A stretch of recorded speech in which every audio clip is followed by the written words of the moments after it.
Like many of you, the Nintendo DS holds a very, very special place in my heart. When this bad boy came out, I thought it was the most cutting-edge piece of technology ever. I mean, it folds like a taco! Now, we all know that the DS had some memorable and charming games that are just objectively fantastic. Like, if you talk smack on one of these games, you will be publicly executed! Nintendo struck gold here, and they should have just stuck to making games that were optimized with the console's gimmicks and limitations. But, unfortunately, that sweet Call of Duty money came a-knockin', along with many other publishers that were wanting their games on this little handheld. Sometimes it worked, and other times, well, that's what we're here to talk about today. Some of the worst Nintendo DS ports I've ever played. Let's kick this bad boy off with a classic. Classic like the bubonic plague, it's Call of Duty on the DS. Come on, Shaw, what the hell happened out there? Okay, new rule. Do not speak unless spoken to! Call of Duty was one of the biggest gaming franchises of the mid to late 2000s. Yeah, they're obviously still very big, but back in the day, it seems like every teenager was on the COD train. This COD, by the way, not the ones found in the North Atlantic waters. However, a game about guns and war doesn't exactly fit into Nintendo's happy, cute, family-friendly world of Kirby's and eggs. But the games make a lot of money, and that's what's important. As you could have guessed though, this immediately had its problems. As fun and innovative as the DS was, it was just like barely stronger than your toaster. Meaning games that look like this, now look like, yeah, that.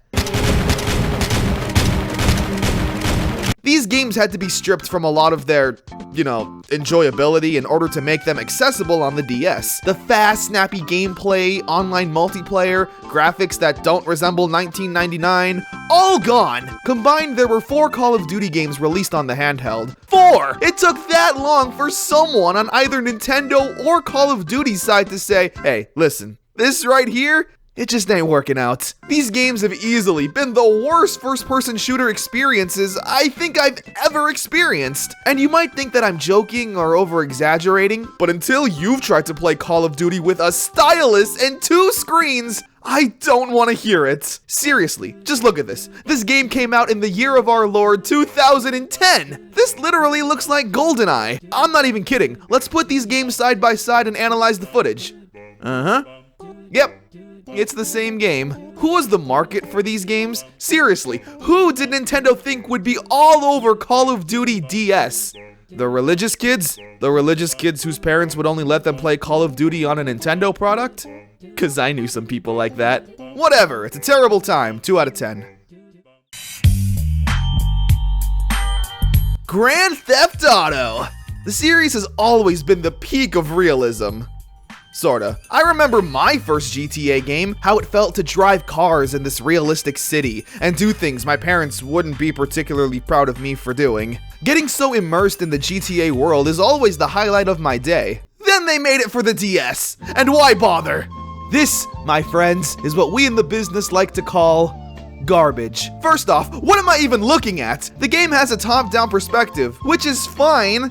Actually, it's not. The first 2 GTA games also had a top-down view, but those were released in 1997, not 2009 like GTA DS. The game just isn't fun to play. The combat and gunplay is really underwhelming because you can't really do much looking at the game from this angle, which means that 90% of the game involves car driving missions. But it's GTA, not a racing game, meaning that the cars aren't particularly fast, you spend most of the time on a basic highway, and since Nintendo doesn't want to play actual rap music like So they got the OG, CJ, from San Andreas, yep, GTA. We instead get ear-grating, annoying Nintendo DS garbage! So I guess what I'm trying to say is that there's no winning. Everyone loses. That's about it, honestly. There's not much else I can say about the game. What you're seeing is what you'll be doing for the next 4 hours or so. It's pretty dang exciting, huh? Now this next entry is purely personal. If you agree with me, then great. If you don't, then that's okay. I'll explain why here in a bit. Mario 64 DS is bad. Please stop yelling! I mentioned that my reasons are purely personal, and the claims are pretty paper thin. As a kid, my cousin had a DS and let me borrow it, and the only game he had was Mario 64 DS. I was like, oh, Mario 64, I've played that. This game should be easy. Then I kept dying because I was playing a 3D Mario game with a D-pad. That's basically it.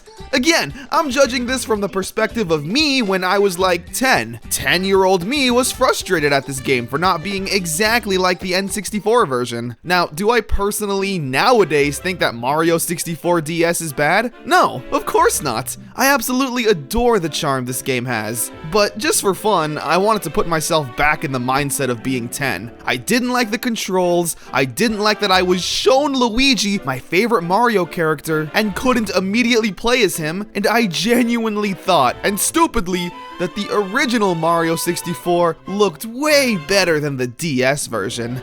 I was a dumb kid, so because of those scientific facts, I concluded that when I was 10, Mario 64 DS is dumb poo poo. Moving on.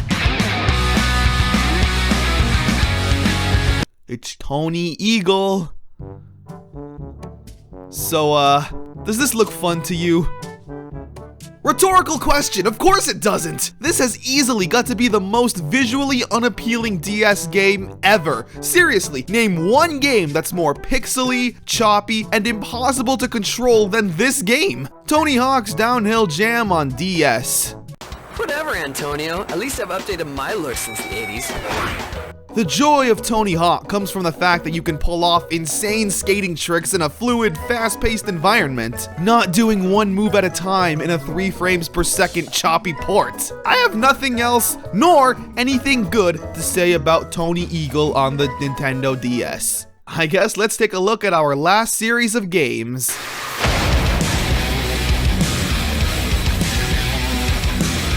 Oh baby, we're in for it now!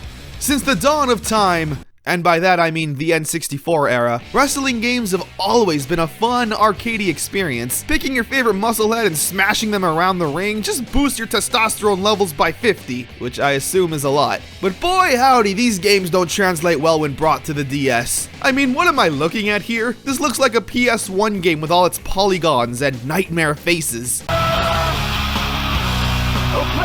Now, I know what you're thinking. The N64 wrestling games looked kinda like this, and they were loads of fun. And you're right, graphics aren't everything, but you also didn't play the N64 games with a frickin' stylus! Yes, of course, being on the DS, that means all the moves and slams and oh my gods have to be done by touching the screen.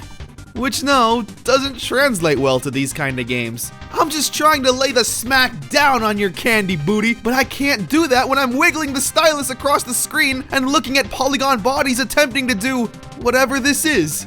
Does this hurt? Are we enjoying this? Do you want me to leave? I can leave. And if you're not down with that, we got 2 words for you. I'm done. And those were just a few of the DS ports that I've played that hurt my appendix. Let me know some of your favorites, or least favorite underwhelming DS ports. Let me know down below. But if you say anything bad about Ben 10 Alien Force, I swear I'll freak out!